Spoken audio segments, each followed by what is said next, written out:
So what we've got to do is make that change in those standards. That's where the shifts happen. It doesn't happen any other place. And I'll give you a very simple example. If you want to know the difference in people's lives, it all comes down to what are the things that are musts for you versus shoulds. So let me tell you this. We said to have an extraordinary life, you got to have an extraordinary psychology, right? Extraordinary psychology means you got to live in an extraordinary state. To be in an extraordinary state, you got to condition your nervous system, your body, your physiology and focus to be at their best. Do you agree with this? Yes or no? Then to do that, though, you can do that. Why doesn't everybody? Not because you can't. We all have the ability. It's because of our standards. I remember a time early in my career, I was about 24, and I went to do a seminar in Boston. And in those days, a big seminar for me was like 125 people. It was a 3-day seminar, and we worked around the clock, and people made such extraordinary changes in their life. And at the end of it, I was feeling so fulfilled. I was thinking, my God, I'm 24, maybe 25 at the time. And I am so happy because I have found my mission in life. I'm doing what I love. It's making a difference in people's lives. This is extraordinary. So we finished about midnight on the Sunday night. And around midnight, I'm still wound up, so I don't feel like going to bed.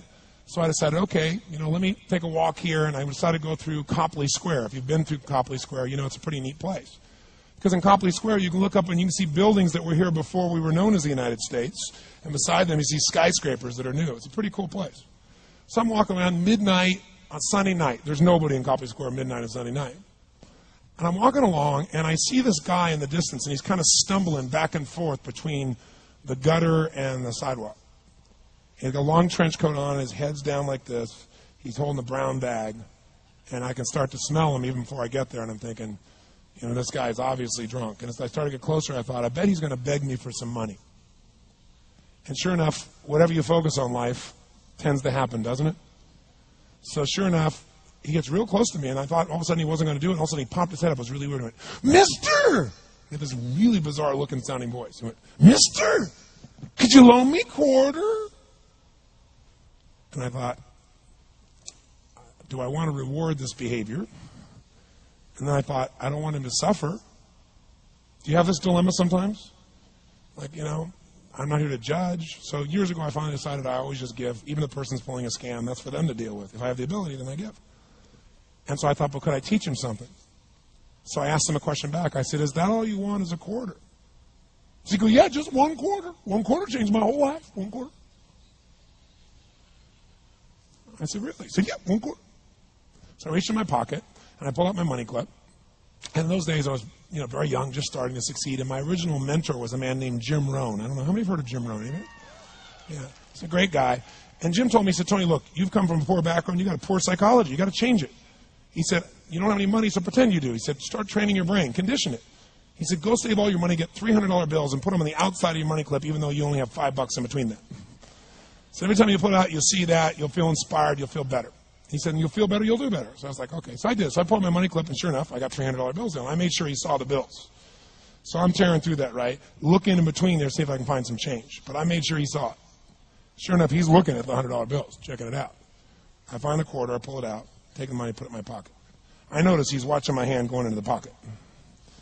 I took the quarter, and I looked at him, and I said, sir, life will pay any price you ask of it. And I gave him the quarter. And then something really interesting happened. He took the quarter. He looked at the quarter. He looked at me. He looked at my pocket. He looked back at the quarter, looked at me, looked at my pocket, looked at me again, looked at the quarter, looked at my pocket, looked back at me and said, you're weird. And then he shuffled on off like this, right? And I thought to myself, wow, what's the difference between him and me? I mean, I was 24, 25 at the time, doing what I love most, have my mission in life, and he's in his early 60s, drunk on the street begging for quarters. What's the difference? And I thought, well, maybe God's blessed me because I'm such a good person. I thought, and he's such a bad person, that's such bull. And I thought, wow, maybe the answer to that question is what I just told him. Life will pay whatever price you ask of it. But you know what's interesting? You got to ask intelligently. In the Bible it says, ask and you shall what? Yeah, pretty good formula. You ought to look into it. But you know what? It says, ask and you shall receive, but I'm sure it meant ask intelligently. I'm sure that's what God meant. I'm sure he didn't mean bitch and you will receive. Whine and you will receive. I don't think that was the instruction. Now, if you were going to ask intelligently, there might be 5 elements of that. Number one, you'd have to ask specifically, wouldn't you? You wouldn't ask in a general way. People do it all the time. They go, I want more money. Fine, here's $1. Get out of here. Very often, you're getting what you're asking for. You're just not aware of how general you're asking. Clarity is power. The more clear you are about exactly what it is you want, the more your brain knows how to get there. Your brain is a servo mechanism. It's like a bomb. Those bombs, those missiles, they have a servo mechanism. So if the target moves, it knows what the target is. It follows it. Your brain, when you condition it, knows exactly what to go for and will find a way to get there. Did you ever buy a certain outfit or a certain car and suddenly see that car outfit everywhere? How many of you have had that experience? Say, aye. How come that car outfit's everywhere? It always was everywhere, but now you notice it. And the reason is because there's a part of your brain called the reticular activating system, the RAS. That part of your brain determines what you notice and what you don't notice. Your brain spends most of its time trying to make sure you don't notice because you'll go crazy if you notice everything. But when you decide what's most important to you, your brain goes after it. Everyone I know who's successful builds what I call an RPM plan. An RPM is built on the metaphor that the way to get from where you are to where do you want to go to the fastest is you got to build power, like in a car, RPMs. And the R stands for they know the result they're after. They know what they want precisely.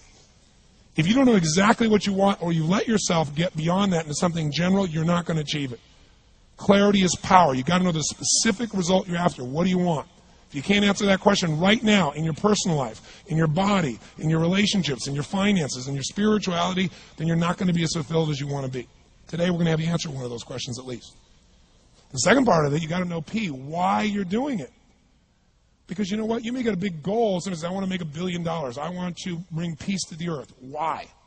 Because as soon as you come up with a goal, all the obstacles show up. Unless you've got enough emotional drive to break through that, you're never going to discover what it really takes. So you've got to get yourself past that. And the way to get past that is have enough reasons. Reasons come first. Answers come second. This man did not know what he wanted. He did not have enough reasons. To ask intelligently, you've got to ask specifically. To ask intelligently, you've got to know why you want it, have enough drive to make it happen, enough juice to make it happen. If you don't have enough reasons, you will not make it happen. And the M is, what is your massive action plan? What is going to get you to actually follow through? Because the first plan's not going to work and the second plan's going to work, so you better have enough plans that if the first two don't work, you still got something else. Otherwise, you're going to be having excuses why it didn't work. So asking intelligently requires that. So if we're going to be extraordinary in our results, we've got to be in an extraordinary state. We've got to know what we want, and we've got to go use it.